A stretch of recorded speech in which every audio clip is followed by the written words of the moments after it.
欢愉、平谈融入其中，整场剧为观众呈现一个风云动荡的清末乱世，一户山海浮沉的姑苏世家，一段爱恨交织的儿女情长，一部荡气回肠的家国旧梦。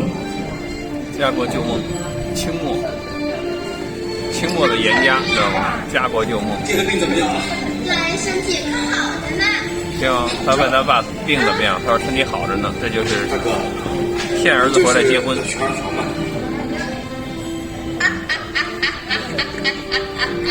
今天又来我们家蹭饭，真是个猪来猪狗来